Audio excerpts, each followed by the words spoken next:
Sariwa pa ang mga sugat sa katawan ng fire dancer na si Rafi.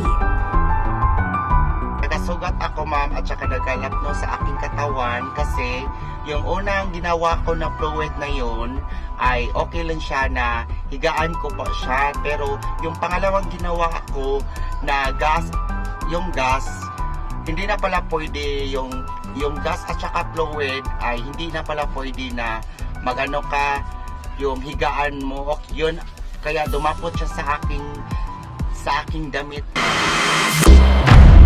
It's a corrosive. Pag sinabi natin corrosive, medyo matapang. Diba? Yung mga hydrocarbons na kung tawagin natin na yung gasoline, fuel, that could affect our internal organs. Kasi pwede siyang ma-absorb ng body natin. Pwede silang magkaroon ng mga lung complications, pwede silang mag-vomiting, pwede silang mag-diarrhea. Nagtamo ng second-degree burn si Rafi. Ito yung uri ng paso kung saan ang apektado po ay ang epidermis at dermis layer ng ating balat. Hindi natatanggal na yung balat or sumasama na yung balat or nagpo-form siya ng wheal or yung sinasabi nga natin na nagtutubig.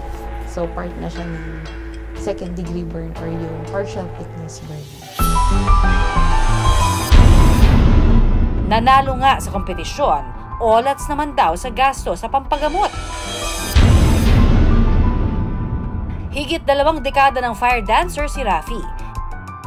Isa lamang daw ito sa mga aksidenteng hindi niya naiwasan. Mga kapuso, ang fire accidents pwede ring mangyari sa ating bahay. Kung mapaso naman sa pagluluto, tubig is a big deal. Ilagay agad natin siya sa running water.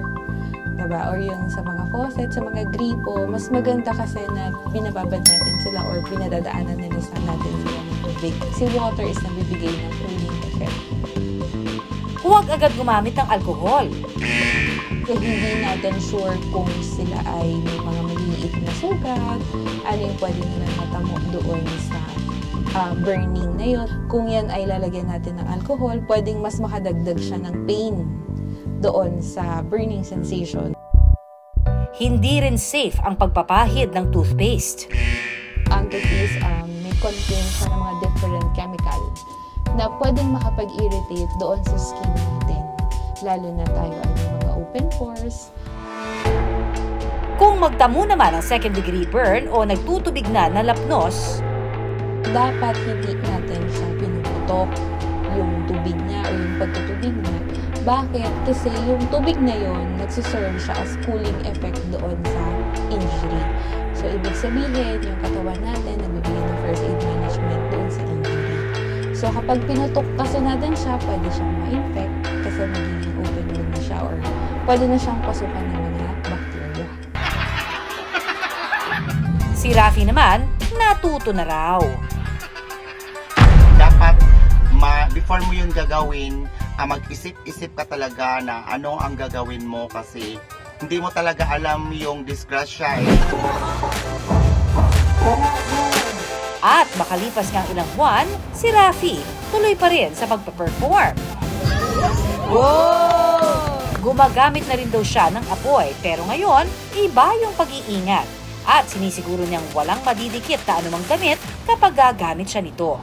Every time na performance ako, double ingat na po ako na di na mauulit yung nangyayari sa akin sa nakaraan na napapasok ako at nasusunog yung balat ko.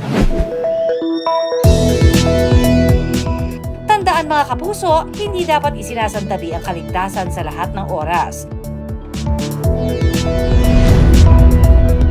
Para ang naglalagablab na peligro ay maiwasan.